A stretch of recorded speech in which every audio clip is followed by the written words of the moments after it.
मैं सराठ नमस्कार स्वीकार करें। एक सुनार और एक लोहार की दुकान आसपास थी।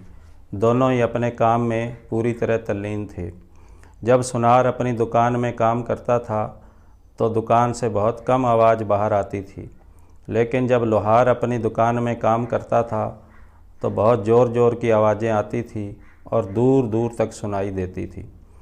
एक बार सुनार अपनी दुकान में काम कर रहा था तो एक सोने का कण छिटक कर बाहर आ गिरा। संयोगवश वहाँ पे लोहे का कण भी पड़ा हुआ था। सोने के कण ने बात शुरू करते हुए कहा, ऐ दोस्त, अपने दोनों ही दुखी हैं। हम दोनों को पहले आग में तपाया जाता है और उसके बाद हथौड़ों से पीटा जाता है। लोहे के कण ने जवाब देते हुए कहा, ऐ दोस्त, आपने बात सही कही, लेकिन आपको पीटने वाला आपका सगा नहीं है और इसलिए आपको दर्द कम होता है और आपकी चीख भी नहीं निकलती है। लेकिन एक बात पर आप ध्यान करें कि मुझे पीटने वाला जो मेरा सगा है, मैं लोहे का कण हूँ और मुझे चोट मारने वाला हथौड़ा भी लोहे का बना हुआ है।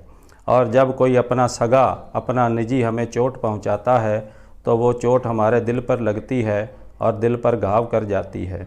इसीलिए मैं ज़ोर ज़ोर से चीखता हूँ।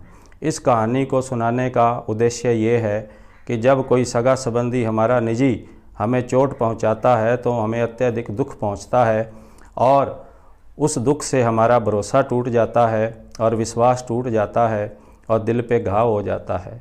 और दिल पे लगा घाव चाहे छोटा हो चाहे बड़ा हो, वो आसानी से नहीं भरता। और इस समय हमें धीरज रखना चाहिए। हमें सभी रिश्तों को महत्वपूर्ण समझना चाहिए और उन्हें सम्मान और समय देना चाहिए, जिससे हमारे रिश्ते जो हैं वो जुड़े रहें। किसी भी रिश्ते को तोड़ने से पहले एक बार सोच लीजिएगा कि आज तक उस रिश्ते को हम निभा क्यों रहे थे। आपको ये हुनर भी आना चाहिए, जंग अपने से हो तो हार भी जाना चाहिए। अब दूसरी मोटिवेशनल स्टोरी शुरू करते हैं।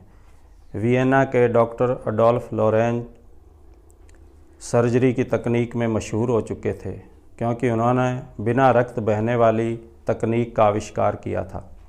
और इस तकनीक का उपयोग करते हुए उन्होंने अपने देश की एक लड़की जो दौलतमंद कारोबारी की बेटी थी उसको ठीक भी कर दिया था। और अपनी इस तकनीक को विश्व में ले जाने के लिए उन्होंने अमेरिका का दौरा करने का निश्चय किया और वो न्यूयॉर्क पहुंच गए। वहाँ पे उनका बहुत ज़ोरदार स्वागत किया गया और उन्हें एक बड़े होटल में ठहराया गया। एक दिन उनको बाहर घूमने की तमन्ना हुई और उनकी सुरक्षा में बहुत से सिक्योरिटी गार्ड भी लगाए हुए थे। उन्होंने बिना सिक्योरिटी गार्ड को बताए हुए बाहर निकलकर बस्ती में जाने का फ़ैसला किया। वो बाहर घूमने के लिए चले गए। अचानक मौसम ने पलटा खाया और तेज़ बरसात शुरू हो गई और आंधी भी आ गई और डॉक्टर अडोल्फ उसमें घिर गए और सड़क पर काफ़ी देर तक बरसात के बंद होने का इंतज़ार करते रहे, लेकिन बरसात बंद नहीं हुई। अब उन्होंने किसी घर में शरण लेने का निश्चय किया तो उन्होंने पड़ोस में ही एक घर का दरवाज़ा खटखटाया।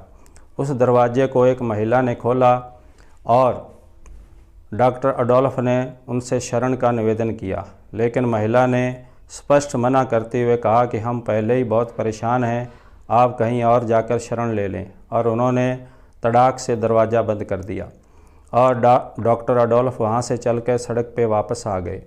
उतनी देर में ही उन्हें सिक्योरिटी गार्ड ढूंढने जो निकले हुए थे वो उन्हें ढूंढकर वापस होटल में ले गए।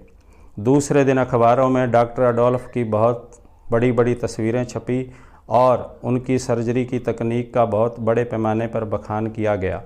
वो अखबार जब महिला के पास आया तो वो समझ गई कि रात्रि को शरण मांगने वाले डॉक्टर अडोल्फ लोरेंज मेरे दरवाजे पे आए थे। उन्होंने पूरी तरह उनकी पहचान कर ली और उसके बाद अगले दिन उन्होंने डॉक्टर अडोल्फ को एक ख़त लिखा, क्योंकि उस महिला की बेटी भी उस दौलतमंद कारोबारी की बेटी की तरह बीमारी से ग्रस्त थी। लेकिन आप देखिए कि डॉक्टर अडोल्फ जब उस महिला के दरवाजे तक आ गए थे और उस वक्त उस महिला ने उन्हें शरण देने से इनकार कर दिया।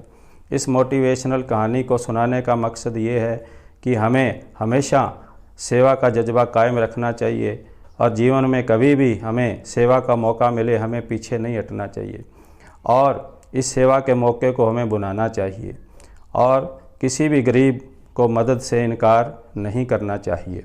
जय Hind. Thanks. Please subscribe, like and share.